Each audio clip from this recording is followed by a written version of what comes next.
CrispinGlover.com, and you're listening to the Movie Raid. It's time for the Movie Raid, and tonight's victim is an actor, director, author, amongst many things. And I'm going to let him introduce himself. Go ahead. Well, hello, I'm Crispin Glover, or Crispin Hellion Glover, as I use for my films and books and shows, which is my birth name. And I'm glad to be here talking to you on your show. Well, you've been in both television and film combined for quite a while, like Simon Says, Back to the Future, amongst many other films. Absolutely. And not only that, you also, between film and television, which do you think is more of a challenge of it, in your perspective? Well, I haven't really done very much television since I was a teenager, and there was actually a lot of interest in me for doing television. I had 3 separate occasions where they wanted to develop television series around me, and I always was very discomforted by television, and it's related to actually things that have to do with my shows that I tour with, because I even at this point in time feel a certain amount of discomfort within the corporately funded and distributed film world. Mm-hmm. It isn't to mean that I don't enjoy working in the corporately funded and distributed film world, because I do, but I feel like my first film that I've been touring with since 2005, I'm on year 7 of touring now, most of the actors in that film have Down syndrome, but the film is not about Down syndrome at all.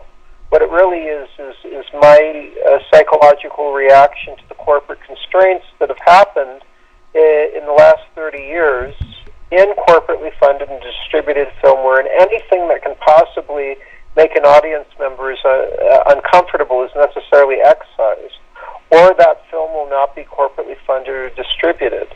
And I think it's an extremely damaging thing to the culture, because it's that moment when an audience member looks up at the screen, thinks to themselves, is this right what I'm watching? Is this wrong what I'm watching? Should I be here? Should the filmmaker have done this? Yeah. What is it? And that's the title of the first film. What is it that's taboo in the culture? And what does it mean when the taboo has been ubiquitously excised? And I think that's a very damaging thing, because it's when people are asking questions and they're having a real educational experience. And for those kinds of questions to be ubiquitously excised, I think it's really the opposite of education. And what is the opposite of education but propaganda? And I think that really is what's happening in our corporately funded and distributed film world right now, and it's unfortunate. At the same time, like I say, I grew up essentially around the industry. My father's an actor. My mother retired as a dancer and actress when I was born. So it was a kind of a business decision of mine that I made at a young age when I was 13. And I'm at the same time as I have questions about the moral elements that are happening now by not going into taboo and not asking strong questions. I'm still grateful and happy to be working in the industry. So I don't really want people to think I'm this ne'er-do-well who has nothing good to say or think. But I grew up watching a lot of films, or particularly when I was 16, studying acting and going to see a lot of the revival houses that were popular in Los Angeles in 1980. The films that I was seeing were the films really mostly from the 60s and 70s, some from the 1920s and 30s, that tended toward asking questions a lot more and sometimes dealing with taboo subject matter. And this was kind of what I thought the industry I was stepping into was going to be doing. And then I started thinking in the early 80s, as I was really starting to work a lot more in film, where are these questions that I thought that I was going to be a part of? And it's taken me a while to really realize there's a lot of reasons why it's happened, and some of them are socio-political, and there's a lot of different elements. But these films that I've been touring with, both part of 1 and part 2 of what will be a trilogy, tend toward asking questions or causing questions to be asked. And this is part of why I tour with the films, because I'm there to have genuine discussion with the audiences. Then after I actually perform a live show that consists of 8 different books. I have 2 different live shows that I've developed the second one to go before the second film. Then I show the film. Each film is a feature film. I do the 2 different shows or the 2 different films on subsequent nights, and then I have a Q&A which lasts for about an hour, and then I have a book signing. There's a number of the books that I've published that are available, and if people have other things they want to ask or sign or whatever, I don't charge for the signings. You kind of asked about that before we started talking, but it's just a thing at the end of the show that I do, and I make sure to stay there until the last person is there. We were also talking about sometimes the distance. This is the way that I've been distributing my films. I call it kind of a vaudeville form of distribution, and what I mean by that isn't like doing funny jokes or a tap dance. What I mean is the kind of distribution that existed really before corporate distribution worked, and live acts played throughout the United States and Canada and all over the world essentially, and people would tour and have a live interaction with the audience, and I feel that the audience really gets something out of it, especially in year 6 of touring. I've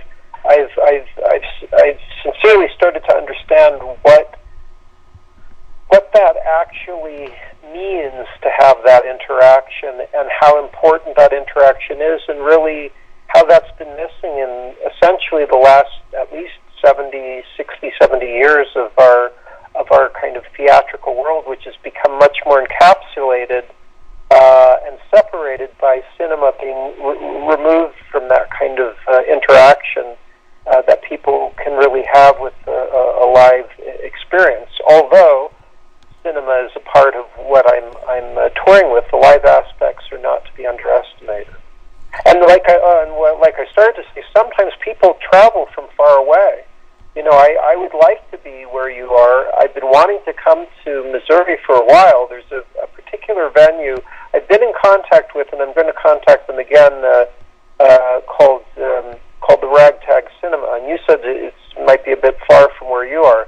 But my experiences is I've had people, I'm not saying that people should do this, but I have had people drive for overnight and, many hours at a time, or fly in, and it's really something. I'm quite impressed by sometimes the dedication people have, and again, really ultimately very grateful to all the people that come to the shows, because that's the way that I've been essentially recouping on the investment that I've put into making these films.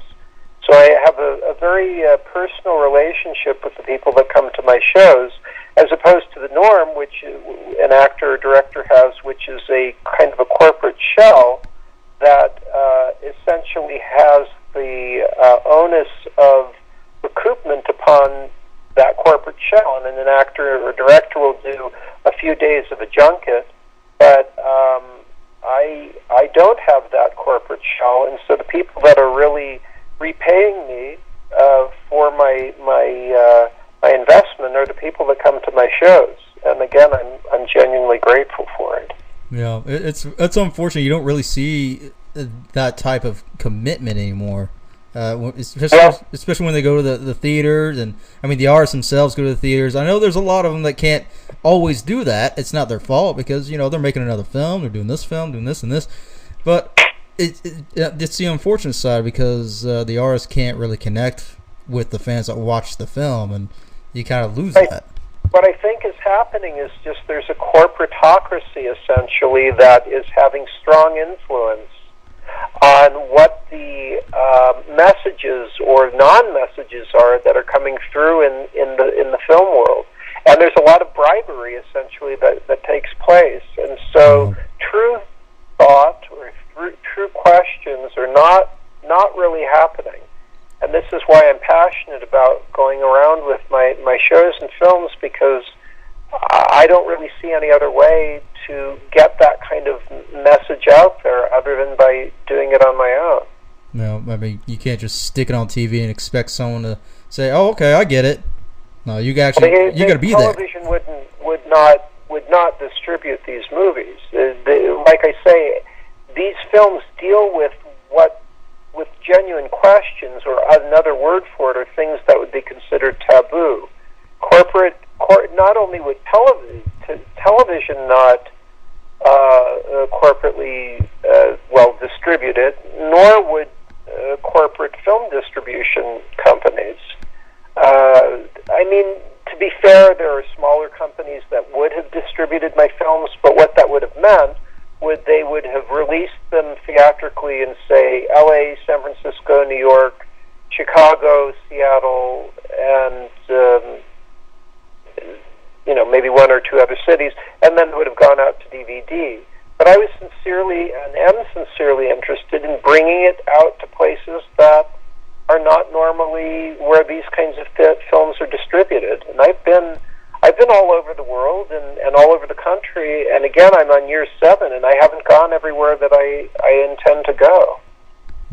Unfortunately, it's always got to be about money, because a lot of these artists that do something like this are always constantly restrained. They can't get. It's like if a certain scene or a certain ending that they wrote, and it automatically gets cut because either the company that makes the film or shells out the cash for it, they don't agree with it. They'll just cut it out and not allow that artist to show what wants to be shown on the screen. Well, and essentially what it means, I remember somebody saying to me, OPM, other people's money, is kind of trying to say to me, you shouldn't invest in your own films. And I immediately said back, that's OPI, other people's ideas. If you're going to get something across to people, at this point in time, you must fund it yourself.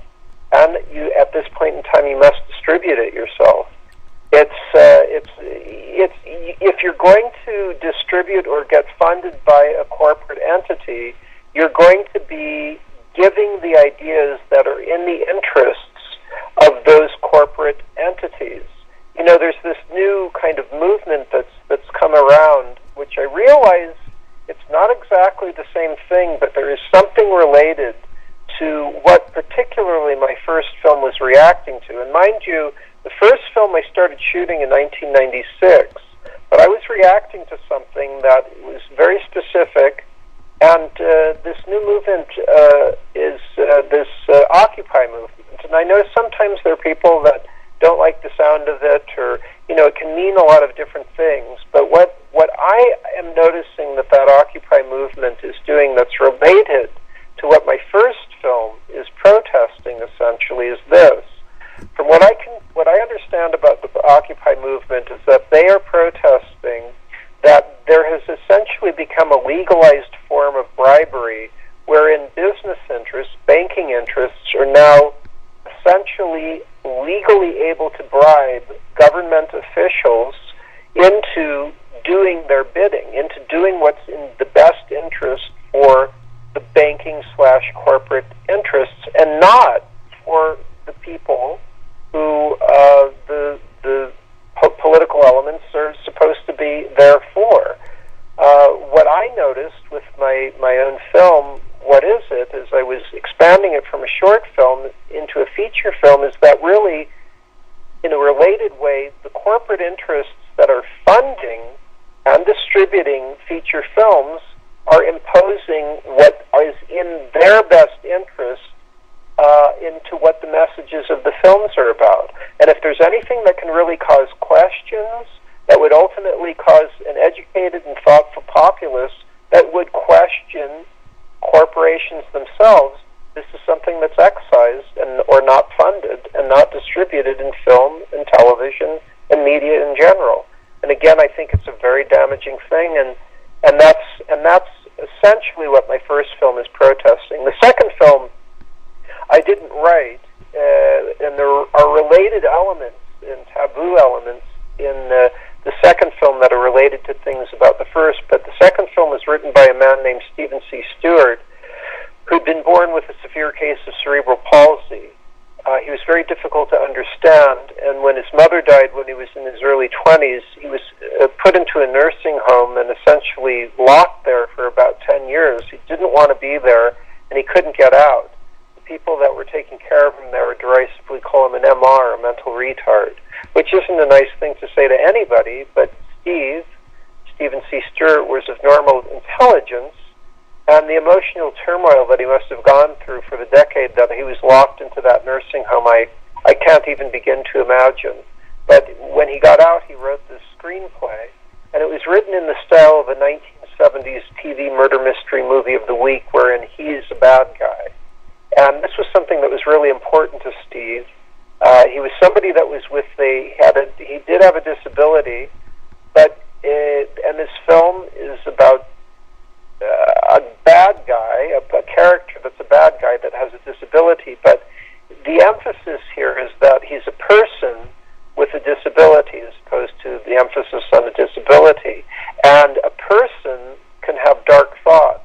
And it is very important to Steve that people understand that a person with a disability can have dark thoughts, and he does particularly dark things. And this film is really, when the whole trilogy is done, It Is Fine, Everything Is Fine, which is the name of the second film.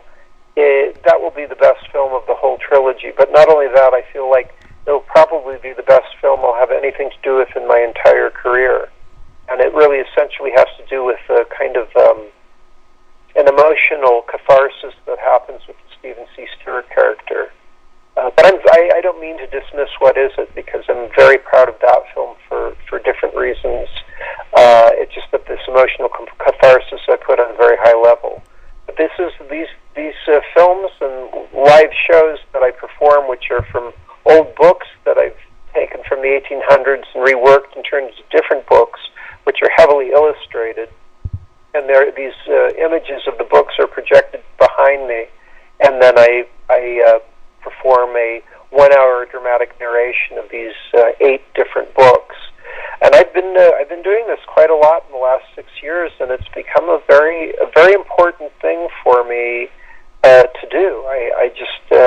It's hard to describe as to exactly how important I've realized it is for me to continue to do this. It certainly doesn't have the same kind of corporate reach that when I'm acting in a corporately funded and distributed film does, but I can tell that in the long run these things are probably far more important in certain ways than the corporate work that I've done.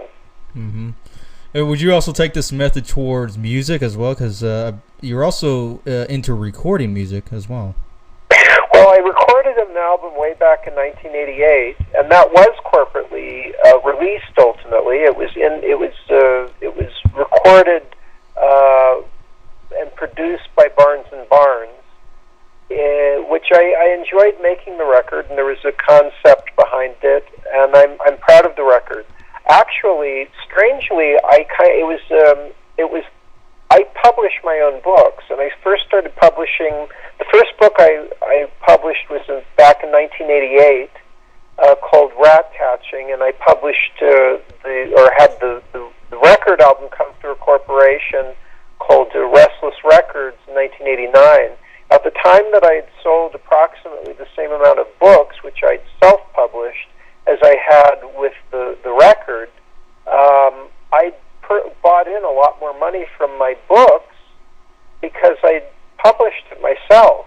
At this point in time, I've sold far more books than records, and it was an early lesson to me about self-producing my own work, and that it was an important thing to continue to do. Now, I mean, I've made most of my living by far corporately as an actor, and there is certainly something compelling about the way corporations are able to gather together for a certain idea and bring something out in mass. A corporation does not have to be a bad thing. It just means a group of people getting together to bring something out. Unfortunately, what I think often is happening now with corporate interests is that it's ending up having negative impact on that which is expressed in art. It can be very good for finances, or it can be very bad for finances. It just depends on how it lay. With my own personal books and my own personal films, I'm finding be doing it with my own financing and going out to people and having the direct relationships with the people. It doesn't mean I would always go that route. I believe it's possible at some point in time my own interests may align with corporate interests. There are times when corporate filmmaking did go into questioning and thoughtful films, like someone like Stanley Kubrick, who's one of the most thoughtful, intelligent, questioning cinematic filmmakers that there's ever been. And not only was he working in the corporate film system, but he was working in the studio corporate film system, the most corporate of all. And these films are incredible. So there's a waxing and waning of times when films can, or when corporations have more influence and less influence on what the creative questioning that's going on in films. And right now, I feel like I'm specifically saying in the last 30 years, there seems to be more of a waxing in the control that's happened within corporate filmmaking, and I feel like less questioning is happening right now. It doesn't mean it will always be like that, but I feel like right now it's pretty much like that. But, you know, I've worked in the corporate film world for many years now, more than 30 years, and I'm glad to have been a part of it, and I expect to have good experiences in the future with it. But I also feel like it's important to be vocal and questioning about these kind of controls that are currently happening, hopefully to have positive influence on the kind of questioning that can happen in corporately funded and distributed film. Yeah. Tell us a little bit about the tour again, real quick, because you're about to hit the road, tomorrow or something? Yeah, tomorrow. I'm in Los Angeles right now. I'll fly to Atlanta tomorrow.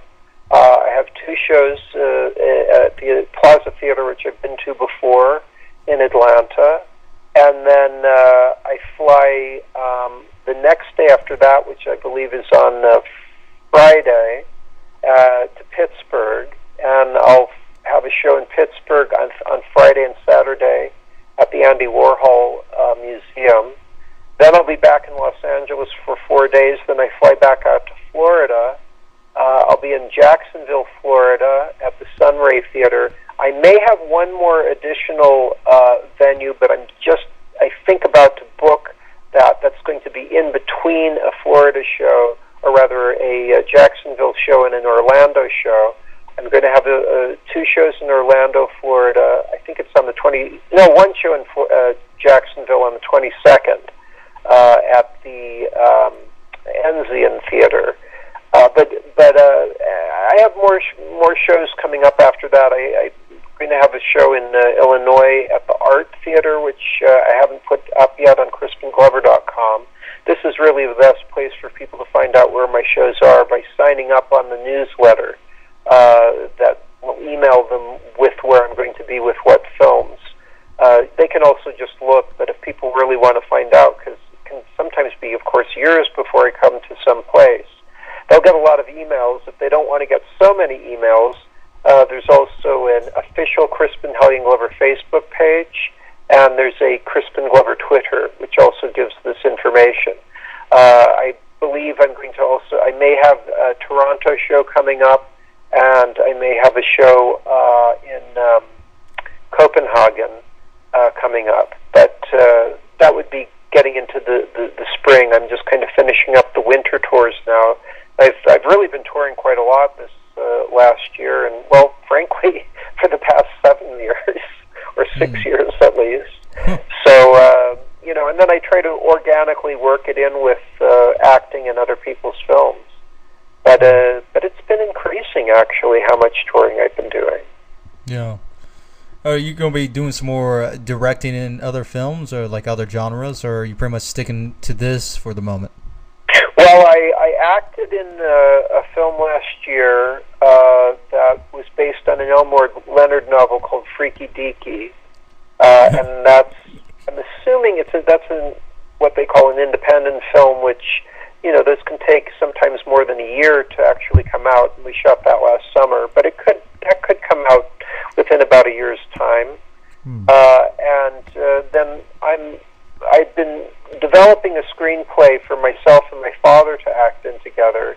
He's an actor, but he and I have never acted in a film together before.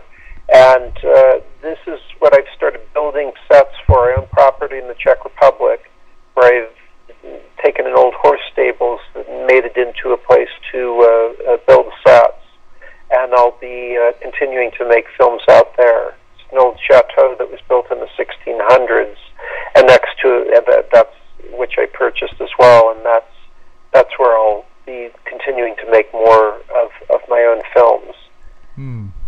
And they'll probably, as far as the genres go, they'll go into various genres. I'm not going to step back into the trilogy for a while. I won't make part 3 of the trilogy for a number of years. I want to step away from the trilogy and start making some other films that are exploring different kind of elements right now.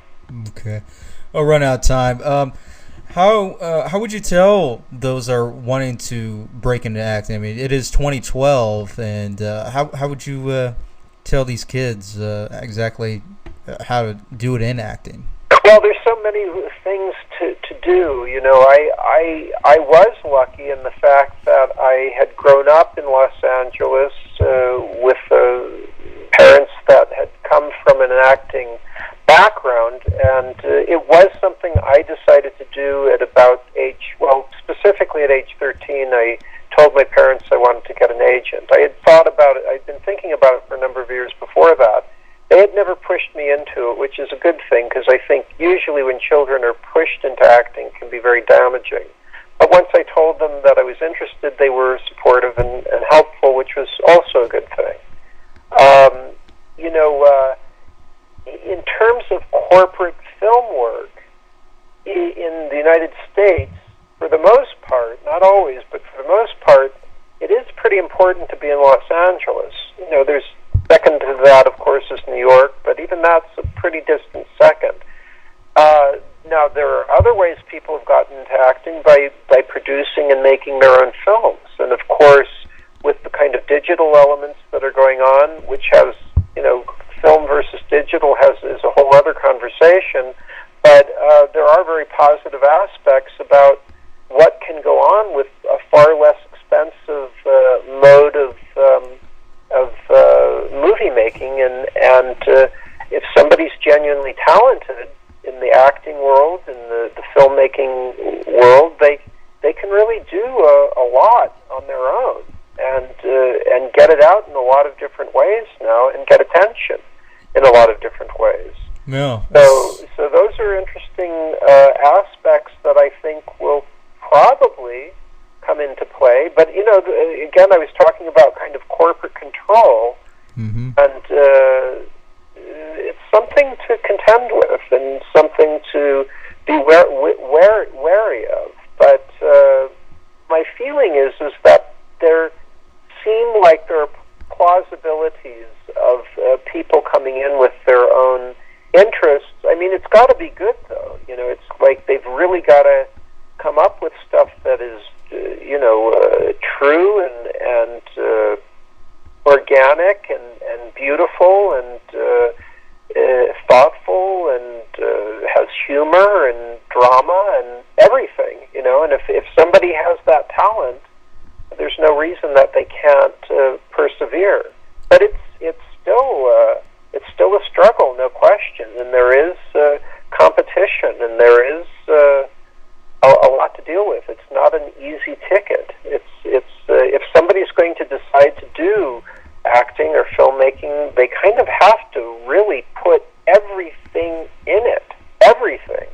There's no room for second guessing. It's like all or nothing. It's the only way to persevere, essentially, is to just know that is the only thing you will do, and you will make it work no matter what. And it can't be about money, and it can't be about fame. It has to be about really doing a good job because it's what you want to do. And even then, there's no guarantees. So it's like I don't like to be an ultimate pessimist, and I don't like to be an ultimate optimist. I like to be a realist about it. But I do say, if somebody has something that's genuine to give, that is of a true entertainment value and a true something that can get into people's psyches and thought processes, then they can and should, and if they feel they must, they must. Yeah. There's that Joseph Campbell quote that I really believe is right of follow your bliss. And that, of course, doesn't just have to do with acting or filmmaking. It has to do with whatever it is one is really genuinely passionate about in their life. One must do that. I believe in that totally. Yeah. And there you go. That's Crispin Glover, actor, author, director, and much, much more. Well, I really appreciate it. Thank you very much for having me. Oh, anytime, man. You're definitely coming back, man. Maybe like what? 2 months after the tour and so forth. Yeah, well, I'll be touring for a long time. So, if you want to do another a follow-up one in a number of months, in 6 months or something, just email me, and maybe I'll be down in Ragtag Cinema by then, or you'll know of a good. If you know a good venue. That's something I'd like people also to know. If there are people that want me to come out to their area, I think people often think I'm this kind of like mastermind saying, I'm going to go to, Belmont, wherever. It's not how it works. It very much has to do with which cinemas are available and interested in having me come. And I've had multiple shows happen because people go to their local independent theater and say, I know Crispin Glover does these shows, and he says that he'll come out here if you can email him. It's very important that they email me, because often these entities will, if I contact them, they'll try to get me to rent their theater at very high rates. Whereas if they contact me, it means they'll be willing to do a split, which is how I conduct the box office operations for my shows, and it makes it feasible for me to be able to do it financially. So if somebody is listening out there that thinks he'll never come to my area, I will. If you know a venue and you can get that venue to contact me at booking@crispinglover.com. I'm fair with my negotiations, and I'm very motivated to come out to all different places. I'm not, somebody that will only go to big cities or what have you. I want to go all over the U.S. and, well, all over the world. So if anybody has that place they want me to come, get them to contact me at booking@crispinglover.com, and also have them sign up at crispinglover.com for the newsletter. So it'd be great to come out there and see you out at a show where you live. Yeah. And not only that, get his ass over to a college as well. Yeah, colleges are terrific places as well. I've had a lot of great college shows, and a lot of times colleges have fantastic 35 millimeter cinema capabilities. This is something also people don't really know, but my film prints are 35 millimeter prints. So it's true that I can't really go to just like a club. I do need to go to a cinema, a 35 millimeter cinema where they show movies. But often colleges, universities have fantastic venues that are the perfect places for me to go. And if you can get somebody at your college or university that, or you can help to organize a college university show, I'm very much into doing that, and I've had great experiences in those venues as well. Yeah, there you go.